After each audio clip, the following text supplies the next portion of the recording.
Why would I tell the world? This is an NBC News special report. Jeffrey Epstein is dead. Jeffrey Epstein found dead in jail this morning. He was in cardiac arrest at that time. He was transported to New York's downtown hospital. Fingerprints of the body in the morgue matched the fingerprints that were taken. It's a stunning turn. Jeffrey Epstein died on Saturday, August 10th, 2019. What day was August 10th, 2019? It was Tisha B'av.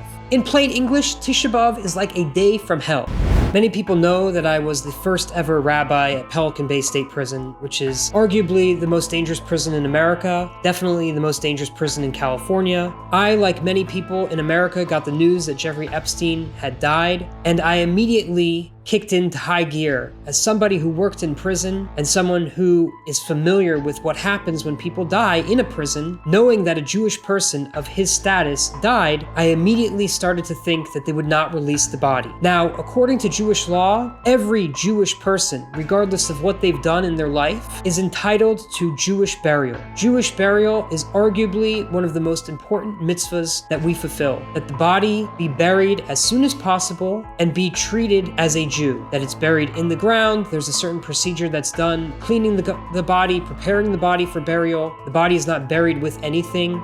So why am I making this video? Why would I tell the world about my experience assisting Jeffrey Epstein in receiving a Jewish burial? Jeffrey Epstein died on arguably the weirdest day on the Jewish calendar, and it fell out on the Sabbath. Why is this significant? In the Torah, it says only the gates to heaven are open on the Sabbath, and that if somebody dies in the time right before the Sabbath, or on the Sabbath, or right after the Sabbath ends, it's a sign that that person is going straight to heaven, and there will be no need for a cleansing process. Now, most people know that suicide is a huge no-no for the Jewish people. In fact, if a Jewish person commits suicide, there are many things that start to kick in regarding how that person is mourned and what that person would ever be entitled to after death. But what is a suicide according to Jewish law? So if a person tries to commit suicide, and for whatever reason, there is a lapse of time between the time they tried to commit suicide and their actual moment of death, the Torah assumes that that person regretted what they did and that they did what's called teshuvah, they repented or had tremendous feelings of regret and wanted to fix what they did, and then they ended up dying, so they are then now treated as not a suicide case, and they receive a normal Jewish burial, and they are treated as a normal death. Jeffrey Epstein's death, from all information that I am aware of, was not immediate, meaning whatever happened to him, whether he did it to himself or somebody did it to him, he did not die immediately after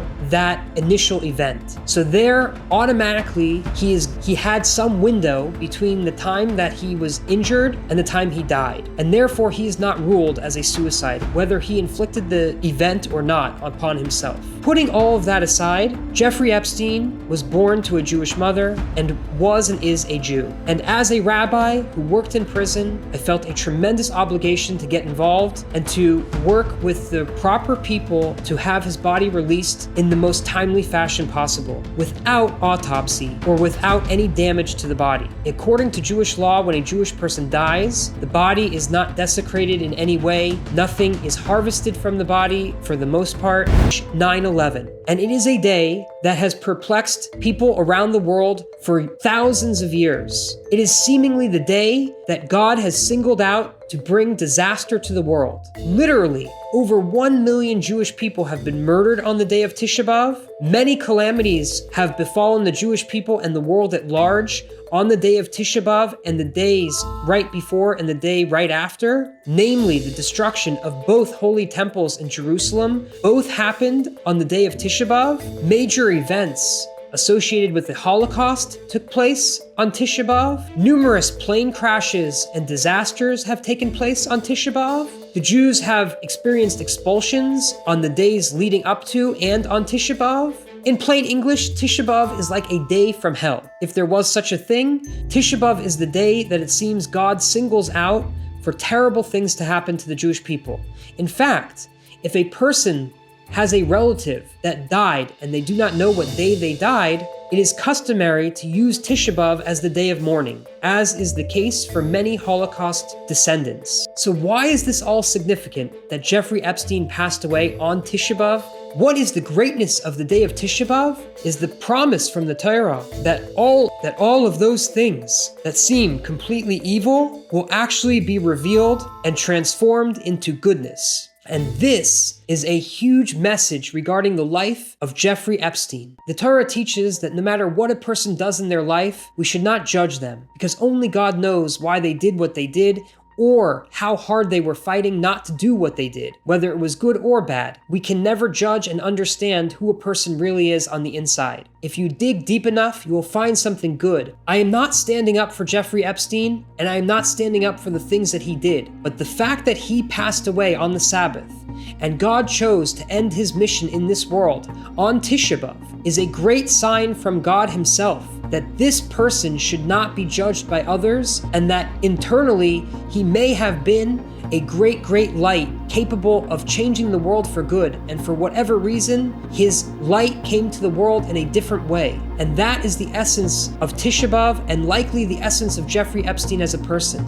And this is a message for all of humanity, that when you meet somebody and you see that they're involved in things that are not good, it's only a sign that they could be also capable of the equal and opposite, meaning someone who's capable of level 10 evil, it's a sign he's capable of level 10 good. And that's the message of Tisha B'av, and I believe that is the message of Jeffrey Epstein's life.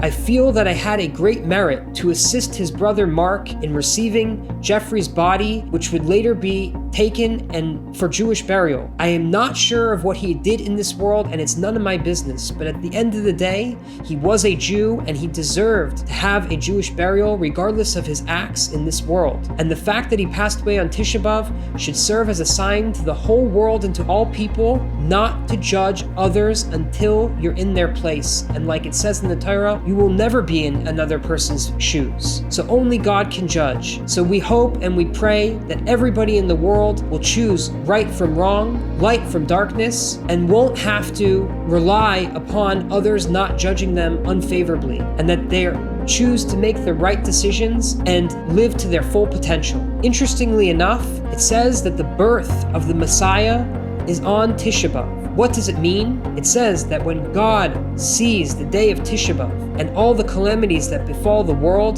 this creates the birth of the Messiah in God's mind, so to speak. That in the darkest moments, and in those moments where there seems that there is absolutely no light, that is the precise time that God decides that there shall be light. And we know that scientifically speaking, the darkest moment in the night precedes the moment of light. And this is the message of Jeffrey Epstein's death, that although there may seem to have been tremendous darkness around his life and his mission in this world, we should know that that's precisely when God feels that there is a need for light. And that is the message of Jeffrey Epstein's death and the message of Tisha B'av, that no matter how bad things are, everything and every single moment can be transformed into something good.